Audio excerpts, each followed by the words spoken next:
It started when I was combing through the archives in the old Scout Regiment headquarters. Most of the records had been moved after the walls fell, but there were still scattered reports stuffed in the drawers, moldy, yellowed, and reeking of dust. I wasn't looking for anything big, just trying to digitize old paperwork for the War Museum project. That's when I found it. A folded mission report dated 3 days before Eren's broadcast to the world. The signature at the bottom was Armin's. The first half was exactly what I expected. Precise notes, troop movements, terrain descriptions, the kind of detail Armin always obsessed over. But in the middle of the third paragraph, the ink just trailed off. No conclusion, no explanation.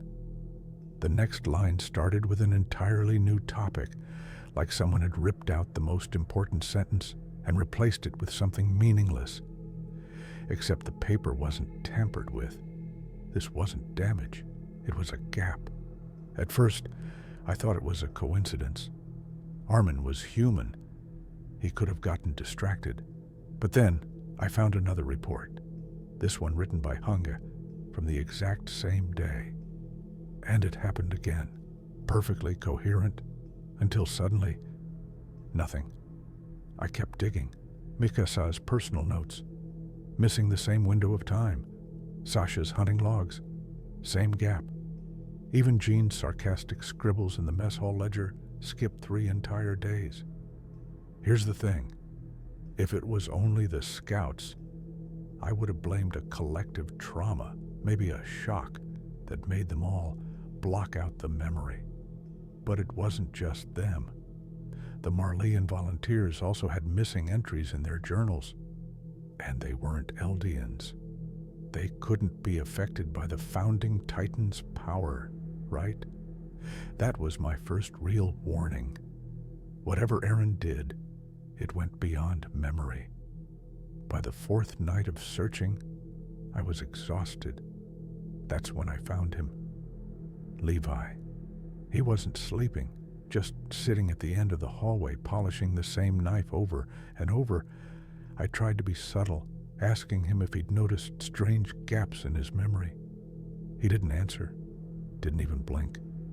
But when I mentioned the date, 3 days before Eren's speech, his grip on the knife tightened, and his eyes flicked toward me for half a second.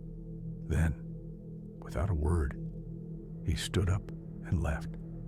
The next morning, the entire filing cabinet I had been working through was gone.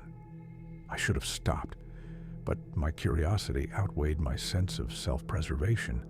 So I turned to places Levi couldn't lock away, personal keepsakes, hidden in gear or clothing. That's when I found it. Inside the worn lining of Levi's Survey Corps coat was a small envelope. Inside the envelope, a photograph.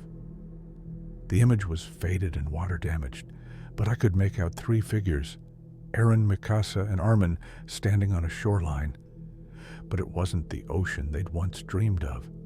This coast was alien, jagged black stones instead of sand, waves crashing violently against the rocks.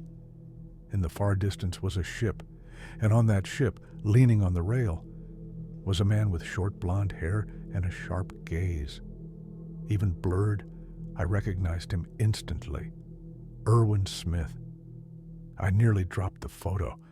It didn't make sense. Erwin had been dead for years, and yet here he was, alive, staring straight at the camera. I couldn't breathe, because if this was real, then Eren had somehow brought him back. The next day, I confronted Levi. I showed him the photograph. His face didn't change, not even a flicker of surprise. He just took it from my hands, studied it for a moment, and said, "Some things were never meant to be remembered." Then he walked away, leaving me with only more questions. But one thing was now certain. The memory Eren erased wasn't about protecting himself. It was about hiding Erwin. I couldn't stop thinking about Levi's words. Some things were never meant to be remembered. But if Erwin was alive, even for a moment, why? Why erase it? And why had no one ever spoken about it? I went to the only place Levi wouldn't expect me to search, the Marleyan side of the archives. There, in a locked drawer, I found a scrap of naval logs from a Marleyan cruiser. One entry stood out: encountered an unknown vessel off the eastern coastline. Boarding team dispatched.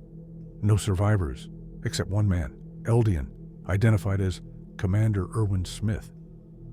It was dated exactly 3 days before Eren's global broadcast. This wasn't some time paradox. Erwin wasn't resurrected. He had never died in this timeline. Not exactly. Here's how it worked. When Eren accessed the full power of the founding Titan, he could reach through paths and alter the flow of events for anyone with royal blood, or connected to Titans. But instead of changing the grand events everyone remembers, he'd made a precise, surgical adjustment. In one single moment during the charge at Shiganshina, Eren whispered through paths to Zeke, and Zeke redirected a fraction of the Beast Titan's attack, just enough for Erwin to survive the blow that should have killed him. No one noticed, because everyone else's memories were shifted to believe he'd died as before, except Eren and Levi. So what happened in those missing 3 days? When Erwin woke, he wasn't the man they'd lost. He was furious. He had survived the hell of Shiganshina only to find the scouts fractured, the military under siege, and Eren speaking in riddles about the rumbling. The reports, what little I could find, hinted at arguments that lasted for hours.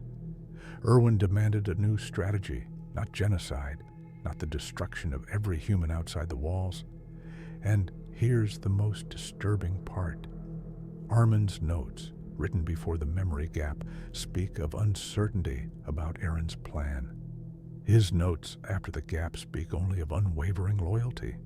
The shift was so sharp, it read like 2 different people wrote them.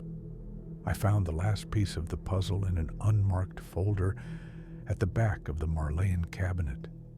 Inside was a single page, a partial transcript of a conversation recorded aboard that strange Black Shore ship.